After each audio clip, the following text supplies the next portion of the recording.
नमस्कार साथियों, आपका अपना आईटीआई यूट्यूब चैनल में आप सभी लोगों का हार्दिक स्वागत है। आज के वीडियो का थंबनेल सभी साथियों ने चेक कर लिया होगा। जो आज का हमारा वीडियो रहने वाला है वह रेलवे ग्रुप डी में आपको अपना जो कास्ट सर्टिफिकेट बनवाना है, जो जाति प्रमाण पत्र बनवाना है, तो है राज्य वाला चलेगा कि आपका सेंट्रल वाला उसमें अपलोड होना है। जो भी कास्ट सर्टिफिकेट से जो इम्पोर्टेंट न्यूज़ है आपको इस वीडियो में हम आपको बताने वाले हैं। अगर आप हमारे यूट्यूब चैनल पर पहली बार जुड़े हों तो हमारे चैनल को लाइक करें और हमारे यूट्यूब चैनल को सब्सक्राइब कर लें। चलिए हम आपको बताते हैं कि सबसे पहले जो उसमें आपका सर्टिफिकेट अपलोड होना है, जो सर्टिफिकेट आपको अपलोड करना है तो है राज्य वाला या फिर सेंट्रल वाला। तो सभी कैंडिडेट, पहले हम बात करते हैं एससी कैटेगरी की। एससी और एसटी कैटेगरी की हम सबसे पहले बात करते हैं। तो एससी कैटेगरी वाले जो छात्र हैं वो है अपना पहले आवेदन कास्ट सर्टिफिकेट के लिए जो गवर्नमेंट का पोर्टल होता है, जो ई डिस्ट्रिक्ट जिसे आप बोल सकते हैं, उससे जो आपका कास्ट सर्टिफिकेट ऑनलाइन होता है तो सबसे पहले आप उसे ऑनलाइन कराएंगे।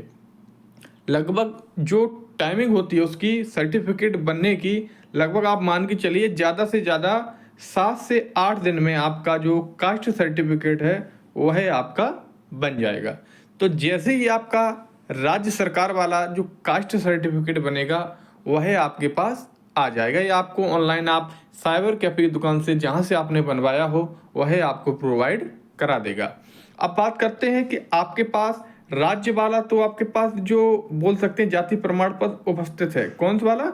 राज्य वाला। लेकिन जो आपको रेलवे ग्रुप डी की वैकेंसी में अप्लाई करना है उसमें सेंट्रल वाला ही अप्लाई करना है, क्योंकि बाद में आपको डॉक्यूमेंट्स वेरिफिकेशन करते समय आपको कोई समस्या उत्पन्न ना हो।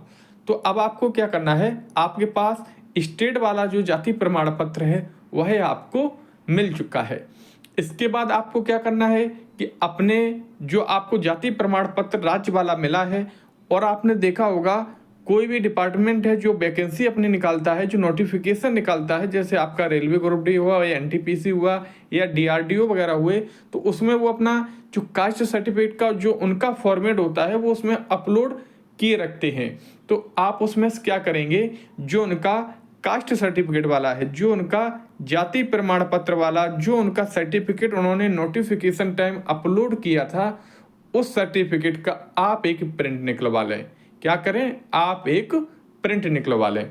उस प्रिंट को जैसे आप निकलवा लेंगे तो उसमें कुछ डिटेल भरी जाएंगी, जैसे आपका नाम, आपके पिताजी का नाम, आपका निवास क्या है और सीरियल क्रम नंबर, ये सारा कुछ उसमें भरा जाएगा। तो आपको क्या करना है, केवल उसका जो प्रिंट है वह आपको निकलवाना है। अब हम बात करते हैं, जब आप उसका प्रिंट निकलवा लेंगे अब आपका कैसे बनेगा। जैसे आपका प्रिंट निकल आएगा और आपके पास जो स्टेट वाला जाति प्रमाण पत्र है, तो इन दोनों को आप ले जाकर अपनी नियर तहसील में जाएंगे या कलेक्ट्रेट में जाएंगे।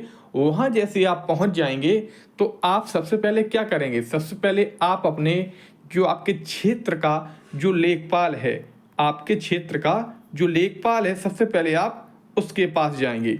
तो वह आपका वेरिफिकेशन करेगा कि आप इस क्षेत्र के निवासी हैं, आप यहाँ पर निवास कर रहे हैं, या आपकी जो जाति है वो एक्चुअली क्या है, क्योंकि आपके पास जो स्टेट वाला जाति प्रमाण पत्र है वह तो आपके पास होगा ही।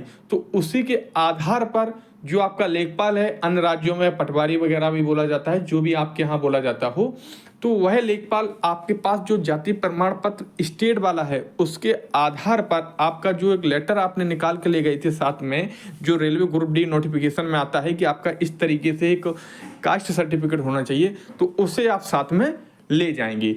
तो जो आपके पास स्टेट वाला जो आपका बना हुआ ऑनलाइन आवेदन वाला है, तो वह आपका लेखपाल देखेगा, उसके आधार पर उसमें जो डिटेल भरी जाएगी वह लेखपाल भर देगा। उन डिटेलों को क्रम बाई क्रम वो भर देगा, और जो सीरियल क्रम नंबर वगैरह होगा वो अपने हिसाब से उसमें जो पात्रांक संख्या होती है उनका जो होता है वो उसमें अपना फिल कर देंगे। जैसे ये सब फिल हो जाएगा उसके बाद आपको क्या करना है कि आपका फिर वेरिफिकेशन आपका कानून को करेगा, जो लेखपाल से ऊपर होता है। तो उसके बाद आपको अपना कास्ट सर्टिफिकेट के लिए जैसे लेखपाल उस फॉर्म को भर देगा, तो आपको दोनों सर्टिफिकेट, आपका एक ऑनलाइन आवेदन वाला जो आपको मिला है कास्ट सर्टिफिकेट स्टेट वाला, और आपको जो लेखपाल द्वारा भरा गया है वह लेटर आपको कानूनगो के पास जाना है। कानूनगो आपके इन दोनों लेटरों को वेरीफाई करेगा। जो लेखपाल के द्वारा डाटा भरा गया है उन दोनों को वेरीफाई करेगा।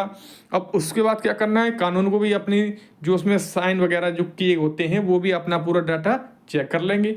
उसके बाद अब आपको क्या करना है, उसके बाद इसे आपको वेरीफाई कराने के लिए तो वेरीफाई 3-4 अधिकारियों से आप कर सकते हैं। आपका डिस्ट्रिक्ट मजिस्ट्रेट हो गए या आपके एसडीएम हो गए और आपके तहसीलदार हो गए या एडिशनल वगैरह हो गए, इनसे आप अपना वेरिफिकेशन करवा सकते हैं। तो आपको क्या करना है कि तहसीलदार और तहसीलदार से ऊपर की जितनी भी पोस्टें हैं उनसे आप किसी में से एक अधिकारी द्वारा उसमें जो सील मोहर होती है वह आप उसे करवा लें। तो आपका रेलवे ग्रुप डी के लिए वह सेंट्रल वाला बन के बिल्कुल तैयार हो जाएगा। वह सर्टिफिकेट आप उसमें अप्लाई कर सकते हैं, जिसमें आने वाले समय में जब आपका डॉक्यूमेंट्स वेरिफिकेशन होगा तो उसमें आपको कोई कमी उत्पन्न नहीं होगी।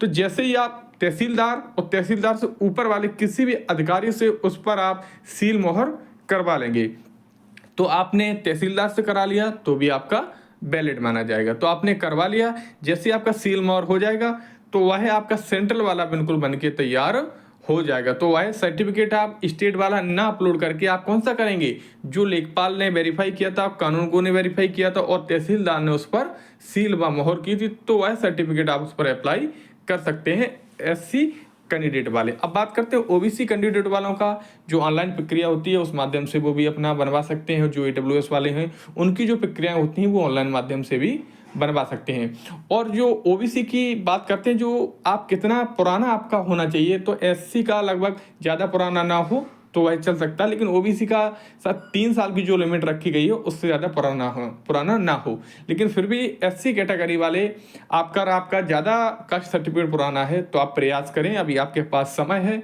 ज़्यादा से ज़्यादा 10 दिन का समय लगता है बनने में, तो प्रयास करें कि आपका सर्टिफिकेट बन जाए। उसके बाद ही आप सही सर्टिफिकेट से अपने फॉर्म को आवेदन करें, जिससे आने वाले समय में आपका कहीं डॉक्यूमेंट वेरिफिकेशन होना है तो उसमें आपको कोई कमी आपके डॉक्यूमेंट्स में ना हो।